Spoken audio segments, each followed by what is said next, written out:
दोस्तों 30 डिसंबर जी रात इन वक्त टाइम थियो आहे 9:30।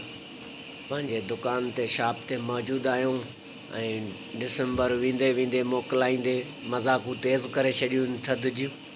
इन वक्त मौजूद आहियूं पंहिंजे दुकान ते। दिलि चयो त तव्हां दोस्तनि सां लाइव अचूं ऐं दोस्तनि खे हितां जे ज़िले कंबर जे हालात सां बि वाक़ुफ़ु कयूं। दोस्तों कंबर सिटी में बिजली भी अणलभ थी वई आहे ऐं गैस त आहे ई कोन। जीअं डॉक्टर चवंदा बाबा सुबुह शाम मंझंदि इहा दवा तबियत सही न अथव 3 टाइम खाओ, ईअं 3 टाइम गैस पियो हले सो बि अणपूरो ऐं काफ़ी आबादियुनि में त आहे ई कोन। नवां कनेक्शन भी काफ़ी अरसे खां वठी हथरादू बंदि करे छॾिया अथनि। जेके माण्हू सिटी में लॾे आया ॿाराड़ियुनि खां त सहूलियतुनि जे लाइ सहूलियतूं त वञी भाड़ में पर रहंदो कंदो जीअण जियापे जे लाइ परेशान आहिनि। पोइ इन हवाले सां सुभाणे असांजे दोस्तनि जी एहतिजाजी कॉल भी आहे ऐं सभिनि दोस्तनि खे जेके भी कंबर सिटी में डिस्ट्रिक्ट में रहनि था, कहिड़ी भी तंज़ीम सां तालुक़ु हुजनि, भरपूर तरीक़े सां उन्हनि कॉल ते अची पुॼनि ऐं साथ ॾियनि। उन्हनि जो जनाब बाग खां गैस ऑफिस जी गेट ते मुख्य गेट ते धरणो लॻाईंदा ऐं उन 2 इशुनि ते एहतिजाज कंदा। हिकु पहिरियों इशू आहे उन्हनि जो त गैस ऐं ॿियो बिजली।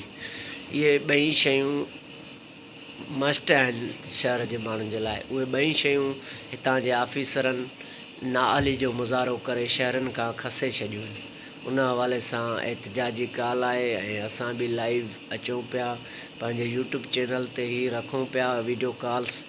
जेके दोस्त ॿुधनि असांजा फॉलोअर कंबर सिटी में आहिनि त उहे सुभाणे 10 बजे साढे जनाब बाग में पुॼी वञनि ऐं सॼे शहर जो इशू आहिनि, शहर जा ई मसइला आहिनि, इन्हनि खे हाईलाइट कयो।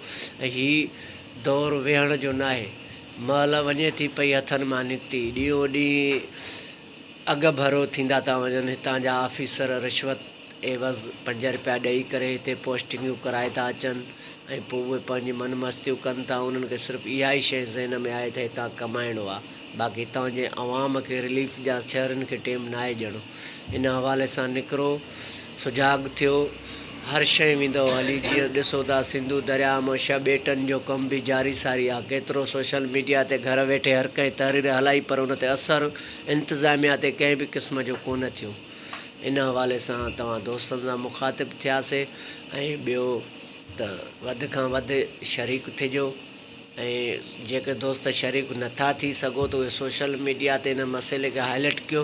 इन नाल ऑफिसरनि जे ख़िलाफ़ कानूनी कार्रवाई कयूं वञनि। असांजो ज़िलो डिस्ट्रिक्ट आहे, डिस्ट्रिक्ट में हर ऑफिसर रहे थो। असां उन्हनि सभिनि ऑफिसरनि खे बि रिक्वेस्ट था कयूं त शहरनि जा जेके मेन मसइला आहिनि उन्हनि जे लाइ नुमाइंदा बणिजी हितां जे ऑफिसरनि खे बि थोरो खंघ खुड़क कनि त जेके जाइज़ शहरनि जा इशू आहिनि, मसइला आहिनि, उहे छो नथा हल पिया कनि। इन हवाले सां असां गॾियल ज़िले में जेके भी इदारा रहनि था उन्हनि सभिनि खे रिक्वेस्ट था कयूं त शहरनि जे मसइलनि ते थोरी नज़रसानी करे हितां जे नाल ऑफिसरनि खे कन मां टकनि त जीअं उहे पंहिंजे फ़र्ज़ खे सही तरीक़े सां इस्तेमालु करे ऐं शहरनि खे रिलीफ ॾियनि। दोस्तो साथ सलामत सिंध सलामत।